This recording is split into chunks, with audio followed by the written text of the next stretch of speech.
সামনে দাঁড়াইলে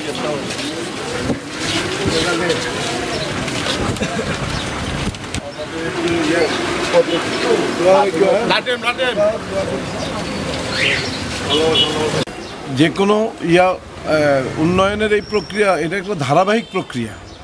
একদিকে আমি উন্নয়ন করছি, আরেকদিকে হয়তো নতুন নতুন সমস্যার সৃষ্টি হয়।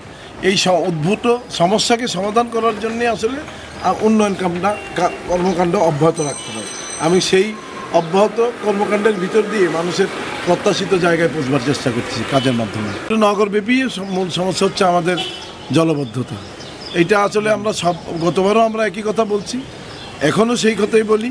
বাংলাদেশের দিকে তাকালেও যদি আমরা দেখি তাহলে দেখব যে ড্রেনেজ ব্যবস্থা বাংলাদেশের দুইটা শহরে আছে, এটা হচ্ছে ঢাকা আর একটা হচ্ছে চিটাগংয়ে, এও 100% নাই।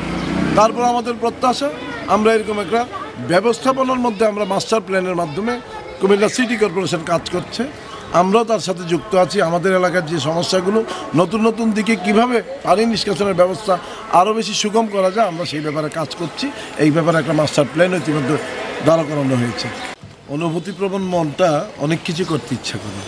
যেহেতু আমি ওয়ার্ড কাউন্সিলর, সঙ্গত কারণে আপনারা আমার সাথে একমত হবেন যে আমার ব্যক্তিগতভাবে আমি নিজে কোনো বাজেট রচনা করবার সুযোগ এখানে নাই। আমাকে তাকিয়ে থাকতে হয় মেয়রের দিকে তাকিয়ে।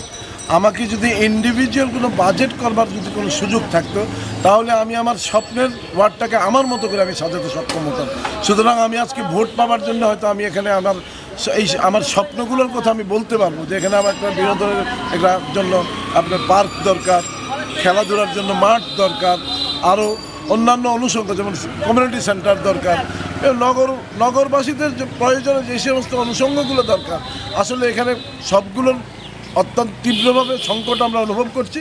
করার জন্য যে পর্যাপ্ত জায়গার দরকার সেই জায়গাগুলো এখন কিন্তু আমাদের এই পুরাতন এই পৌরসভা বর্তমান সিটি কর্পোরেশনের কাছে নাই।